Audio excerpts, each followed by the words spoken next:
Ferruccio Lamborghini était un prisonnier de guerre. À son retour en Italie, il ouvre un petit garage et transforme du matériel militaire.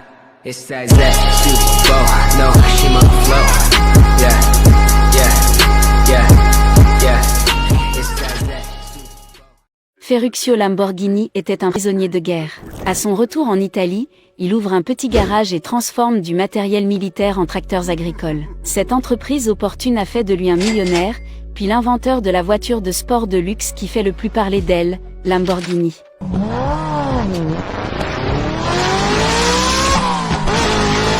Tout a commencé lorsqu'Enzo Ferrari lui a dit qu'il n'était qu'un simple fermier. En 1916, Ferruccio est né dans une ferme de la ville rurale de Renazzo, dans le nord de l'Italie. Ses parents cultivent des raisins pour fabriquer du vin et l'élèvent au milieu de leurs vignes. Ils lui ont appris à retrousser ses manches et à avoir la volonté de fabriquer des produits de qualité. Ferruccio a pris leur leçon à cœur, mais pas de la manière qu'ils avaient espéré ou imaginé. Il était plus intéressé par la réparation de leurs tracteurs que par l'apprentissage de la gestion de la ferme. En plus d'être décevant, il était considéré comme risqué de s'éloigner de l'entreprise familiale. Pourtant, Ferruccio choisit d'explorer sa passion et étudie la mécanique à l'Institut technique Fratelli Tadia. Aux grandes dames de son père, Ferruccio n'a jamais regardé en arrière après avoir obtenu son diplôme. Il commence à s'entraîner avec un maître forgeron qui partage tous ses secrets de ferronnerie et de soudure. Mais ce n'était pas suffisant pour impressionner une grande usine sur laquelle il avait les yeux rivés, Cavalier Righi, à Bologne. À l'époque, l'usine travaillait à l'entretien des véhicules de l'armée italienne. Têtu et obstiné, Ferruccio persiste et réussit à convaincre le propriétaire de l'engager. À 18 ans, il part et retourne dans sa ville natale, Renazzo. Là, il a ouvert un atelier avec son ami de longue date, Marino Filippini. Ce n'est que des années plus tard qu'il découvre que c'est le premier pas vers la transformation de sa passion en un empire. Mais d'abord, il doit échapper aux griffes de ses ravisseurs. Lorsque la Seconde Guerre mondiale éclate, Ferruccio est arraché à sa vie insouciante. Il est appelé sous les drapeaux par la Royal Italian Air Force et est affecté comme mécanicien à la garnison de l'île de Rhodes, en Grèce. 3 ans plus tard, l'Italie se rend. Ensuite, les forces allemandes ont pris le contrôle de la garnison et ont expulsé les Italiens. Ferruccio décide de rester et demande la permission d'ouvrir son propre atelier. 2 ans plus tard, les forces alliées sont arrivées. Elles ont fait prisonnier tous les membres de la garnison, y compris Ferruccio. Lorsqu'ils ont découvert ses aptitudes techniques, ils l'ont fait travailler à la réparation de leurs véhicules. 1 an plus tard, ils l'ont autorisé à partir. Les premières années de Ferruccio au pays sont loin d'être heureuses. Sa femme, Clélia Monti, est décédée en donnant naissance à leur seul enfant, Tonino. Par la suite, Ferruccio s'occupe de son atelier, où il répare surtout des véhicules d'avant-guerre, des camions et des tracteurs.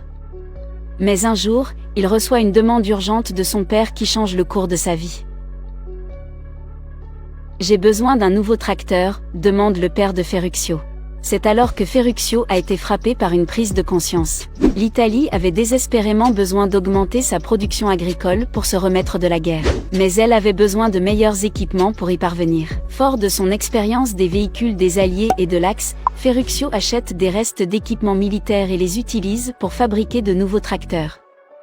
Ils ont été construits avec un vieux moteur Morris britannique et modifiés pour fonctionner avec du diesel bon marché au lieu de l'essence coûteuse. On disait qu'ils étaient plus abordables et plus innovants que tout ce que l'on avait vu auparavant. Plus tard, Ferruccio a créé une nouvelle société appelée Lamborghini Tractor. Alors que ces tracteurs étaient très demandés, il avait besoin de plus de capital pour la production. Son père a donc utilisé sa ferme comme garantie pour un prêt. Le risque que Ferruccio et son père ont pris s'est avéré payant bien plus que ce qu'ils auraient pu imaginer. Peu de temps après, l'entreprise est devenue l'un des plus grands fabricants de ce type en Italie. Ferruccio célèbre son succès avec de la bonne nourriture, du bon vin et des voitures rapides. Il a même commencé à collectionner des Jaguars, des Mercedes, des Maserati et des Ferrari. Mais aucune d'entre elles ne le satisfait complètement. Il est particulièrement déçu par sa Ferrari 250 GT, dont l'embrayage tombe toujours en panne. Un jour, il amène la Ferrari chez son mécanicien pour la faire réparer.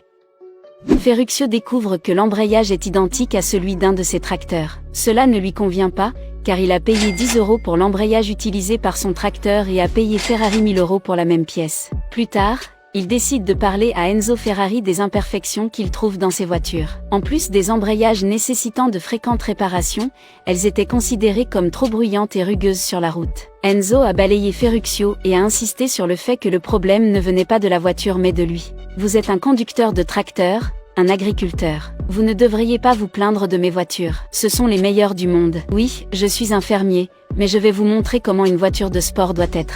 Ce jour-là, Ferruccio est rentré chez lui, déterminé à prouver ce dont il était capable. Beaucoup ont qualifié sa conquête de folle et ont cru qu'il allait dilapider sa fortune. Pourtant, Ferruccio est allé de l'avant et a lancé une nouvelle entreprise sous son nom. Il a embauché 3 des ex-employés de Ferrari et a acheté un grand terrain pour construire une usine. En seulement 9 mois, Ferruccio termine sa première voiture de sport dont l'emblème est son signe astrologique, la Lamborghini 350 GT.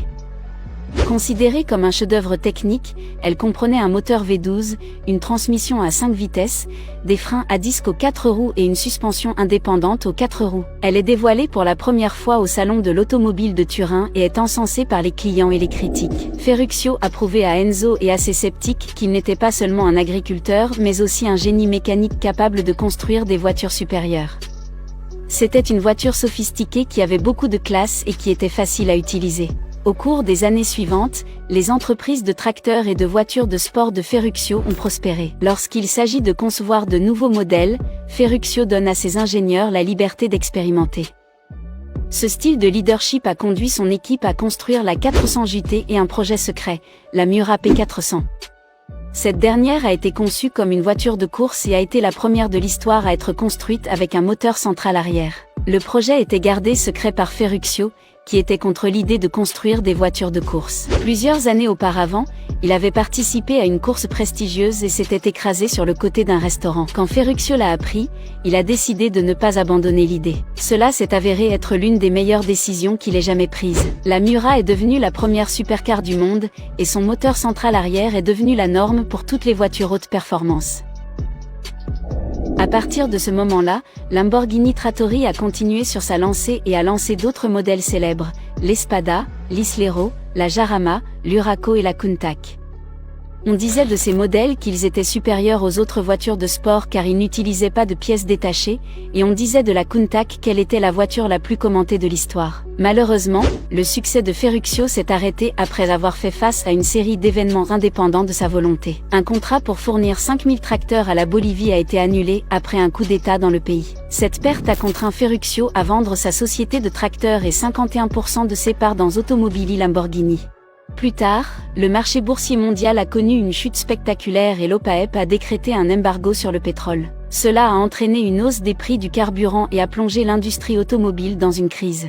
Ferruccio fait de son mieux pour maintenir ses entreprises en vie et parvient à trouver des acheteurs pour ses tracteurs invendus. Il a tout de même décidé de prendre une retraite anticipée et a vendu les 49% restants de ses actions Automobili Lamborghini. Mais il a conservé une entreprise de chauffage dont il était propriétaire et l'a donnée à son fils, Tonino. Plus tard, Tonino s'est orienté vers la création d'une entreprise de mode et de luxe prospère sous le nom de la famille. Pendant ce temps, les nouveaux propriétaires d'Automobili Lamborghini ont tenté de faire revivre la marque, mais sans succès. Par la suite, la société a été mise en liquidation. Quelques années plus tard, le gouvernement italien l'a vendu pour 3 millions de dollars à 2 milliardaires français. Ils espéraient rénover les anciennes installations de Lamborghini et embaucher de nouveaux ingénieurs, mais ils se sont retrouvés à court d'argent et ont vendu la société à Chrysler. Chrysler a prévu d'importer la marque aux États-Unis mais n'a pas réussi à faire de bénéfices. Ils ont donc vendu la société à un conglomérat indonésien. Bien qu'ils aient eu plus de chances de réaliser des ventes, ce n'était pas suffisant pour surmonter la crise financière en Asie. C'est alors qu'Audi a racheté la société et a reconnu la nécessité d'accorder une plus grande attention au processus et à la qualité des produits. Sous leur direction,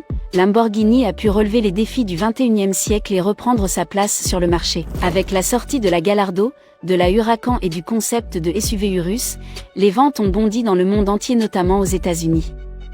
En 2019, Lamborghini a enregistré des ventes records et est désormais valorisé à 11 milliards de dollars. Voici l'histoire de la façon dont un agriculteur et prisonnier de guerre a transformé son entreprise de tracteurs en un empire de la voiture de sport. It's that Super Bowl, no, she my flow, yeah, yeah, yeah.